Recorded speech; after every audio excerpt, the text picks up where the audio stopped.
अब आ जाओ फटाफट से सेक्शन 158। 158 बात करता है रिपोर्ट हाउ सबमिटेड।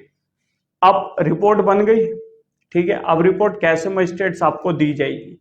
अब सेक्शन 158 वही बात कर रहा है, कौन सी वाली, यही अकरेंस रिपोर्ट जो सेक्शन 157 के अंदर था। और एक चीज मैं बता दूं, अगर ये आए कि अकरेंस रिपोर्ट कौन से सेक्शन में दी गई है तो कंफ्यूज मत होना, सेक्शन 157 के अंदर अकरेंस रिपोर्ट की बात की गई है। अब आ जाओ report how submitted. First clause अगर डिकोड करें हम तो मैं पढ़ता हूं, every report sent to a magistrate under section 157 shall if state government so direct be submitted through such superior officer of a police as the state government by general or special order appointed in that behalf। Simple सी बात है, अगर भाई report submit हो रही है magistrate साहब को तो वो कौन पर्सन करेगा, अगर स्टेट गवर्नमेंट की पावर है ये, अगर स्टेट गवर्नमेंट किसी पर्टिकुलर पुलिस ऑफिसर को इस पे अपॉइंट कर दे, मतलब उसकी ये ड्यूटी लगा दे कि भाई तू ही वो करेगा, तो वो स्टेट गवर्नमेंट कर सकते हैं, ठीक है, स्पेशल और जर्नल ऑर्डर द्वारा किसी पर्सन को अपॉइंट कर सकती है जो अपनी रिपोर्ट सबमिट करेगा किसको, मजिस्ट्रेट साहब को, जो अकरेंस रिपोर्ट सबमिट करेगा।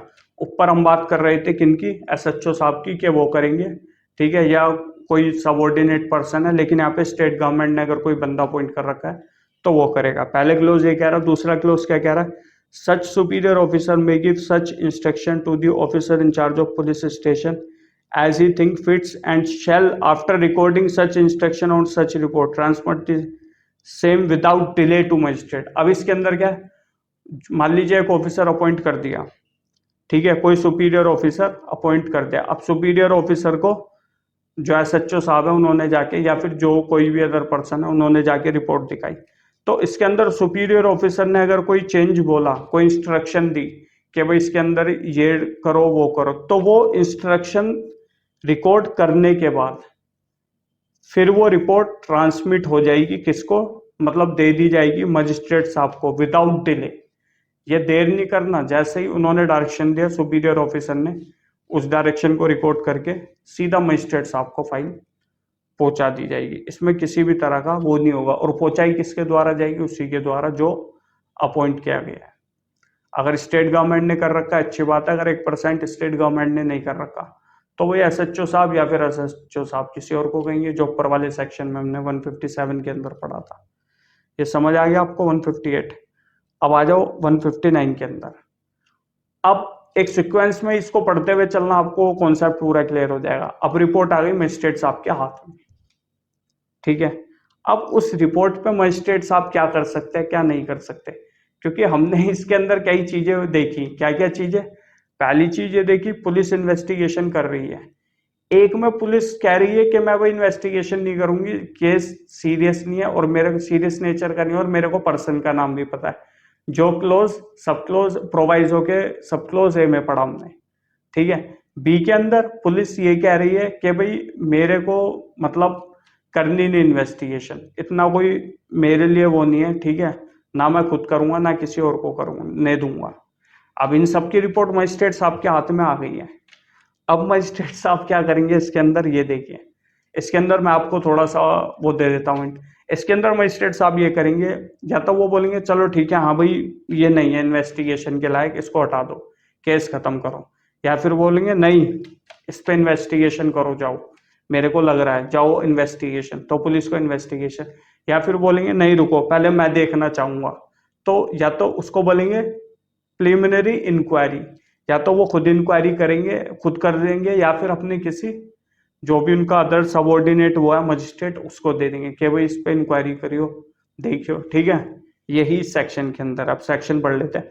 सच magistrate on receiving such report may direct an investigation, may word use है कि may direct an investigation, investigation के लिए दे सकते हैं, और if he thinks fit at once proceed or depute any magistrate subordinate to him to proceed to hold a preliminary inquiry, या तो खुद वो प्रिलिमिनरी इंक्वायरी करेंगे या अपने किसी सबऑर्डिनेट मजिस्ट्रेट को बोल देंगे। यहाँ सिर्फ जुडिशियल मजिस्ट्रेट ही रहेंगे इस पूरे उसमें, और अदरवाइज टू डिस्पोज ऑफ, यानी कि वो केस को या तो फिर ये भी कर सकते हैं कि यार मुझे भी नहीं लग रहा इसके अंदर कुछ हो, चलो केस को हटाओ इसे खत्म करो, लेकिन किधर प्रोसीजर में करा जाएगा वो अलग चीज है। एकदम से बोलेंगे ऐसे खत्म नहीं होगा, उसका एक प्रोसीजर है, वो मैं आपको अभी बाद में बताऊंगा, क्योंकि लंबी वीडियो खिंच जाएगी ज़्यादा। The case in manner provide in this code, dispose of किस होगा, उसी मैनर में जो मैं अभी कह रहा था उसी मैनर में होगा जो इस कोड में डिफाइन की गई है। ये भी आपको समझ आ गया भाई। ये सेक्शन 59 में और ज़्यादा कुछ ही नहीं है, बस ये भाई या तो इन्वेस्टिगेशन के लिए कह सकते हैं, अगर इन्वेस्टिगेशन के लिए नहीं कहा तो ये भी कह सकते हैं यार मैं खुद इंक्वायरी करना चाह रहा हूँ, या अपने किसी सबऑर्डिनेट मजिस्ट्रेट को बोल देंगे यार करिए इंक्वायरी देखियो, या फिर वो ये भी कह सकते हैं कि भाई चलो इसको खत्म करो, मेरे को भी नहीं लग रहा कि ये केस कुछ है, हटाओ इसको। समझ आ गया आपको? लेकिन वो हटाने का एक प्रोसीजर है, ऐसे नहीं हटाओ तो हटाओ, नहीं, उसका एक प्रोसीजर है। सेक्शन 159 आपको हो गया क्लियर?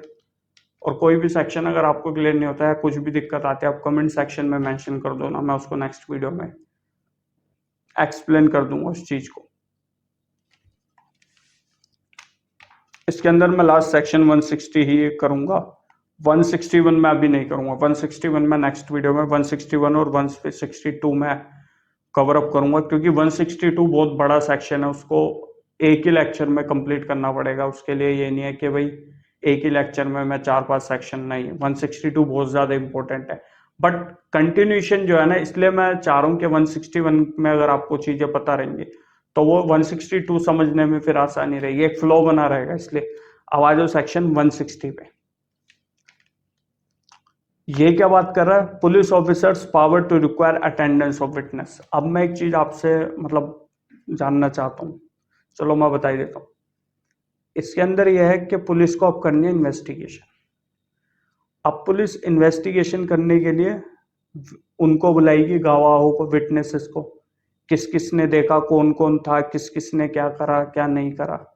तो इसमें पुलिस ऑफिसर अब विटनेसेस को बुलाएगा। तो ये जो सेक्शन आपका 160 ये यही बात कर रहा है, police officer's power to require attendance of witness. अब इसके अंदर ये है, क्या पुलिस ऑफिसर सबको बुला सकता है? ऐसा नहीं है जरूरी, वो सिर्फ उन्हें बुलाएगा जो उस केस से रिलेटेड हैं लोग। ऐसा नहीं कि भाई पुलिस ऑफिसर की किसी से दुश्मनी है और उसका केस से कोई लेना देना नहीं, वो उसे भी बुला लेगा, नहीं। जो केस के फैक्ट एंड सर्कमस्टेंसेस से कुछ ना कुछ रिलेट करते हैं, कुछ ना कुछ रिलेशन है, या तो वो वहां मौजूद थे या उनको पता था इस चीज के बारे में, वो उन लोगों को ही बुला सकते हैं। या फिर इसके अंदर ये भी हो सकता है कि कौन कौन लोग आ सकते हैं, अब वो भी इसके अंदर दे रखा है। तो हम वो सब चीजें अब जानते हैं क्या क्या होता है। आइए अब सेक्शन को पढ़ते हैं। फर्स्ट क्लोज है, any police officer making an investigation under this chapter में, कोई भी पुलिस ऑफिसर जो इन्वेस्टिगेशन कर रहा है इस चैप्टर में, by order in writing, writing में ऑर्डर किसका, थाने में वो अगर वो बुलाएगा तो वो राइटिंग में उसको ऑर्डर देगा, किसको, विटनेस को, require the attendance before himself of any person being with in the limits of his own और एनी एडजॉइनिंग स्टेशन, ठीक है, who from the information given और अदरवाइज। यही रुक जाओ। अब वो क्या करेगा, वो ये करेगा कि भाई वो राइटिंग में एक ऑर्डर देगा, ठीक है, विटनेस को, कि भाई मेरे पास कोर्ट मतलब थाने में आके हाजिरी दो, मेरे पास आओ, क्योंकि मुझे बहुत चीज पूछनी है। इस चीज के लिए बुलाएगा। वो किसको बुला सकता है? वो किसी भी पर्सन को बुला सकता है जो या तो उसकी लिमिट्स में, जो मतलब जो थाने का जो एरिया आ रहा है वहां से पर्सन को बुला सकता है, या फिर कोई एडजॉइनिंग स्टेशन है, ठीक है, कोई भी एडजॉइनिंग जो स्टेशन है वहां से वो उस पर्सन को बुला सकता है, ठीक है। किस पर्सन को बुला सकता है? Appears to be acquainted with the fact and circumstances of the case, जो भी रिलेटेड होगा fact and circumstances of the case से, उस पर्सन को वो बुला सकता है, किसी और पर्सन को नहीं बुलाएगा। जो भी acquainted है with the fact and circumstances of the case उसको बुला सकता है। And such person shall attend as so required, और उस पर्सन को आना पड़ेगा। शैल वर्ड यूज है, मे वर्ड यूज नहीं है, ध्यान रखना, उस पर्सन को आना पड़ेगा। शैल अटेंड एज सो रिक्वायर्ड, जब उसको बुलाया जाएगा उसको आना पड़ेगा, वो मना नहीं कर सकता। और यहां अगर मना कर दिया तो सेक्शन 188 ऑफ आईपीसी, ठीक है, जिसमें सरकारी आदेश ना मानने के तहत आपके ऊपर कार्रवाई हो सकती है। तो अगर आपको बुलाए तो आपको जाना पड़ेगा। अब बात करते हैं हम प्रोवाइजो की। अभी मैंने ऊपर आपको जो बताया कि वही वो किसी भी पर्सन को बुला सकता है थाने। अब प्रोवाइजो क्या कह रहा है? प्रोवाइजो ये बता रहा है कि किस पर्सन को नहीं बुला सकता। अब प्रोवाइजो आ गया एक्सेप्शन लेके। क्या एक्सेप्शन लेके आ गया? Provided that no male person under the age of 15 year or above the age of 65 year. कोई भी ऐसा मेल पर्सन जो 15 साल से कम उम्र का है और 65 यानी कि 65 ईयर से ऊपर का है, उसको नहीं बुला सकता थाने। और अ वुमेन, वुमेन किसी भी एज की हो, उसको भी नहीं बुला सकता। और अ मेंटली और फिजिकली डिसेबल्ड पर्सन, कोई मेंटली डिसेबल्ड है या फिर फिजिकली डिसेबल्ड है पर्सन, उसको भी थाने या फिर किसी अदर प्लेस पर नहीं बुला सकता। ऊपर हमने क्या पढ़ा था क्लॉज 1 में कि वो किसी को भी बुलाएगा, लेकिन यहाँ पर एक एक्सेप्शन डाल दिया गया है प्रोवाइजो में, जिसमें बताया कि किस किस को वो नहीं बुला सकता। मेल पर्सन 15 साल से कम उम्र है या फिर 65 ईयर से ज्यादा के, उसको नहीं बुला सकता। वुमेन कोई भी एज के, उसको नहीं बुला सकता, ना थाने ना किसी अदर प्लेस पर। और मेंटली और फिजिकली डिसेबल्ड है, उसको भी नहीं। इन तीन कैटेगरी को नहीं के लोगों को वो नहीं बुला सकता। मेंटली डिसेबल्ड है, फिजिकली, ठीक है, ना वो थाने बुला सकता ना किसी अदर पर्सन। जब थाने और अदर पर्सन नहीं बुला सकता और विटनेस है, तो फिर कैसे बात की जाएगी? क्वेश्चन ये भी मन में आएगा। तो ऐसे में लिखा गया है आगे कि उसको फिर उस जहां पर वो रह रहे हैं वहां पर जाकर मिलना पड़ेगा। जहां पर वो मेल पर्सन और वुमेन रह रहे हैं, उसको वहां जाकर उनसे बात करनी पड़ेगी पुलिस ऑफिसर को। अगर आगे हम पढ़ेंगे, मेंटली और physically disabled person shall be required to attend at any other place the place in which such male person और वुमेन डिसाइड्स। जहां पर वो मेल या वो वुमेन रह रहे हैं, वहां जाकर उसको मिलना पड़ेगा पुलिस ऑफिसर को, ठीक है।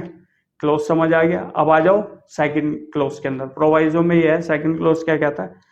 The state government may by rule made in this behalf provided for the payment by police officer of the reasonable expenses of every person attending under subsection 1 at any place other than his residence। अब देखिए इसके अंदर क्या है, जो बंदा थाने आ रहा है, ठीक है, थाने आके दे रहा है, तो उसको पुलिस द्वारा कुछ रीजनेबल अमाउंट भी दिए जाएंगे। जो आने में उसका खर्चा लग रहा है वो एक्सपेंस दिए जाएंगे। बट एक्सपेंस क्या होंगे? जो स्टेट गवर्नमेंट ने बाय रूल फिक्स कर रखे हैं वो एक्सपेंस देने पड़ेंगे। किसको?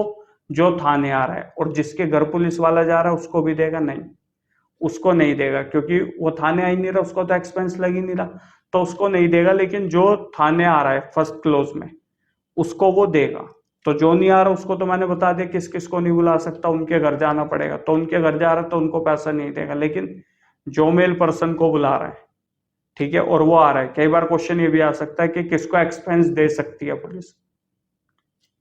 तो जो थाने आ रहा है, कौन थाने आ रहा है? वो पर्सन जिसकी उम्र या तो 15 साल है या फिर 15 साल से ज्यादा है, क्योंकि अंडर 15 ईयर है, ठीक है। और यह जो 65 ईयर से कम उम्र का है, 15 से ज्यादा का और 65 ईयर से कम का है, वो पर्सन को ही देगी जनरली तौर पे। हालांकि जब ये क्वेश्चन है तब लिखना, बाकी जरूरत नहीं है। ये है सेक्शन 160 के अंदर, इसके अलावा कुछ और नहीं है। ये हो गया सेक्शन 160। अब सेक्शन 161 और आपका 162 ये मैं आपको बताऊंगा नेक्स्ट लेक्चर में, क्योंकि इसमें ये अभी कवर अप नहीं करूंगा, मैशअप हो जाएगा सारा कुछ। और एक चीज, हाँ, जो मेरा इंस्टाग्राम चैनल है लीगल मैन नाम से, मैं उसमें लिंक भी डाल दूंगा डिस्क्रिप्शन में। उसके अंदर मैं डेली एक क्विज को, लीगल क्विज क्वेश्चन डालता हूँ। तो वहां पर आप जाइए, चैनल को मतलब फॉलो कर लीजिए इंस्टाग्राम अकाउंट को, और डेली आपको क्वेश्चन मिल जाएगा। अगर आप क्लैट के लिए प्रिपेयर कर रहे हैं या फिर आप जुडिशरी के लिए प्रिपेयर कर रहे हैं, तो वहां आप जाइए, आप स्टोरी खोलेंगे तो आपको आज भी एक क्वेश्चन मैंने डाल रखा है, वहां पे मिल जाएगा। और नेक्स्ट डे में उसका आंसर थोड़ा डिस्क्राइब करके लिख देता हूँ। तो सही है आपके लिए, जाइए फॉलो करिए, वहां पर देखिए आपको मिल जाएगा। और बाकी सीआरपीसी या फिर अदर सब्जेक्ट्स के लिए जुड़े रहिए हमारे साथ। और कुछ भी अगर आपको कमी लगती है, कुछ चीज समझ नहीं आई, तो आप कमेंट सेक्शन के अंदर मेंशन कर सकते हैं, वहां से हम आपको इजीली बता देंगे। कुछ भी अगर प्रॉब्लम है नेक्स्ट वीडियो में कवर अप कर लेंगे। तो चैनल को सब्सक्राइब करिए, वीडियो को शेयर करिए, और बाकी कोई कमी है हमें बताइए। तो मिलते हैं हमारी नेक्स्ट वीडियो में, तब तक के लिए thank you so much, tata bye bye.